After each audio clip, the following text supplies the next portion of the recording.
ਸੋ ਤੁਸੀਂ ਵੇਖਦੇ ਪਿਓ ਆਪਣਾ ਦੇਸ਼ ਪੰਜਾਬ ਟੀਵੀ ਤੇ ਮੈਂ ਤੁਹਾਡਾ ਮੇਜ਼ਬਾਨ ਮੁਹੰਮਦ ਨਦੀਮ ਖਰਲ। ਕਾਜ਼ੀ ਜਵਾਦ ਸਾਹਿਬ ਨੇ ਭਾਈ ਸ਼ਾਹ ਦੀ ਮੱਝ ਖਰੀਦੀ ਸੀ, ਅਸੀਂ ਇਹਦੀ ਚੁਆਈ ਕਰਕੇ ਥਣ ਪਾਸ ਕਰਨ ਲੱਗੇ ਹਾਂ ਤੇ ਇਹ ਇਨਸ਼ਾਅੱਲਾ ਜਿਹੜਾ ਹੈ ਵੇ ਜੀ ਮੈਂ ਪਹਿਲੇ ਤਸੱਲੀ ਕਰਾਂਗਾ, ਉਸ ਤੋਂ ਬਾਅਦ ਜਨਾਬ ਭਾਈ ਹੋਰੀ ਚੋ ਦੇਣਗੇ। ਇਹ ਜਨਾਬ ਤੁਹਾਨੂੰ ਅਸੀਂ ਵਿਖਾ ਰਹੇ ਹਾਂ ਲਾਈਵ ਸਾਰਾ ਕੁਝ। ਹੈ ਜੀ ਮਣ ਦੀ ਮਾਸ਼ਾਅੱਲਾ ਦੀ ਮੋਟੀ ਮੋਟੀ ਕਾਰ ਪਈ ਜਾਂਦੀ ਭਾਈ, ਪਸੰਦ ਨਹੀਂ ਕਰਾ ਮੈਨੂੰ ਦੇ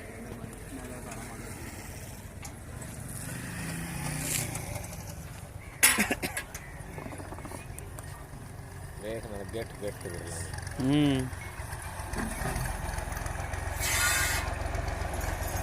चारा नहीं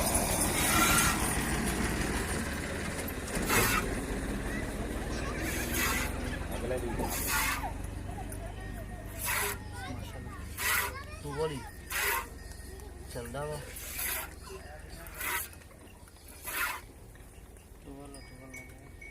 तारे डी मोटी है बाकी नसीब है जो मालिक ने अपने वालों तो बहुत दिमाग भी करो ना दे नदीम माफी जान हां तैनू नहीं हुआ क्या हुंदे खोली बांग चाहिए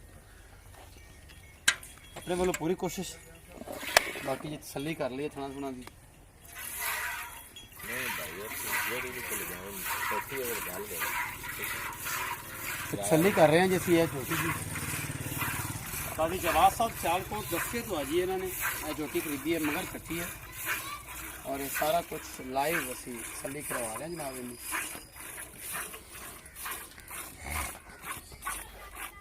ये बॉल है जी दूसरी या तीसरी चुआई होगी सही तो इंशाल्लाह जो सारा कुछ मेरे कैमरे की नज़र कैमरा मैन से ज़रा गड्डी में विखाओ।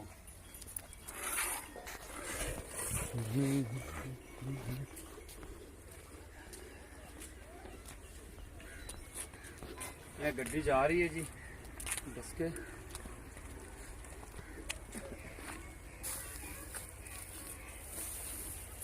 हो गया।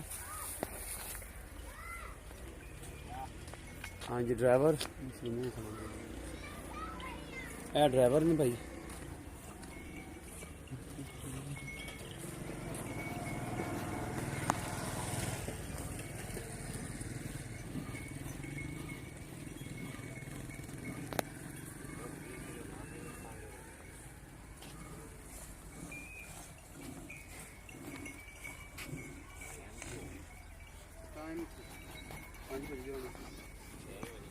सवा चार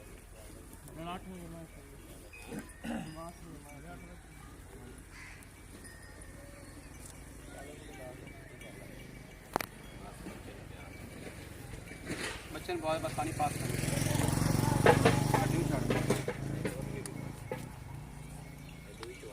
दूसरी चॉइस बोलो माशाल्लाह सारा झाड़ गई सारा हवाना झाड़ गई है विच यही कुछ होंदा नीली दे प्योर ब्रांड और बेहतरीन जानवरों के विच इंशाल्लाह सारा शफाफ और बेहतरीन कम अपना देश पंजाब टीवी ते हमेशा कोशिश अच्छे दी बंदे घर वाले रखो कोई कर जाने इस तरह का मामला तो साड़ी जिम्मेदारी नहीं होंगी, लेकिन असी पूरी कोशिश अपने वालों सफाई और सुथराई का ख्यास कर रखते हैं।